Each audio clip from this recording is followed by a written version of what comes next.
Thanks for watching. Please like and subscribe below so we can expand our Squatch search with your help. If you do have an encounter to tell, send to SoCalSasquatchOrganization@gmail.com. We now have SFSO Keep On Squatchin' t-shirts available. See link in description below. Join the community and show it off wherever you go.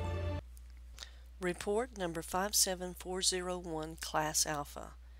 Family driving a rural 2-track have a late day encounter north of Higgins Lake. Year 2017. Season spring. Month April. Date 3rd. State Michigan. County Roscommon County. Location details, specific directions omitted upon the family's request.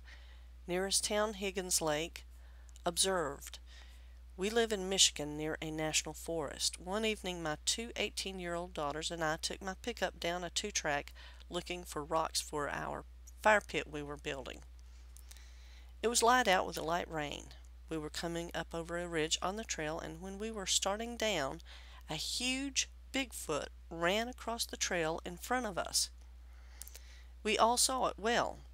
It was covered in long black hair with a patch of white hair along its back near its shoulders. It was running with amazing speed in a forward-leaning position, and its arms seemed to almost touch the ground. As it ran, we figured it to be approximately 9 foot tall.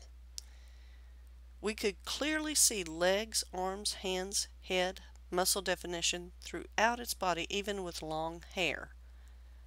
The hair on its back and body was longer than the hair on its head and arms. We didn't get to see its face, though. But the strangest part of this was that it was running with a gray-colored wolf that I've seen multiple times before. It really appeared that they were together. The wolf was at full stride about 15 feet behind it. Once it cleared the track, it went up the hill on the other side with an amazing speed. It seemed to pull away from the wolf at the last little bit we watched it. We tried to drive to where they last were to try and see them again, but they were gone. That wolf ran very close to me on my 4-wheeler, and I can tell you he is no little puppy. He leaves an almost 5.5-inch track, and the Bigfoot dwarfed the wolf.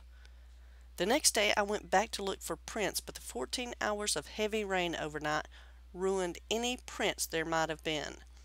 We have found several other 4-toed, very large prints in the area.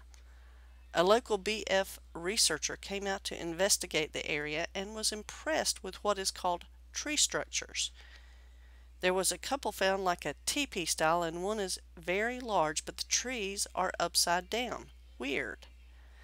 I have pictures of the things we have found and are happy to share all of my evidence we have found to help others know these things are real and they exist here in Michigan.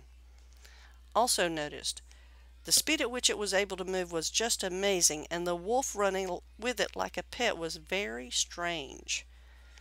We have heard loud roaring sounds in those woods many times with many different people over the last few months since deer season. And I found prints in the snow that I've recorded with 4 toes. 2 different size 4-toed prints were found crossing a sandy trail in the morning. I took pics of those also.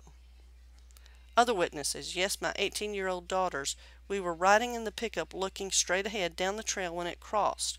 We all saw it very well. Other stories, 2 men live out in that forest in a house with no electricity. They both have claimed to see a Bigfoot. One was very close to our incident, and one of the men says he's heard the roaring call-like sound from time to time and a Tarzan sound behind his house from time to time. He literally lives around almost no one the majority of the year. Time and conditions, evening about 7:45 p.m. It was light out with a slight rain. Environment, this is a forest area state-owned, where there are swampy areas with dense pine all around.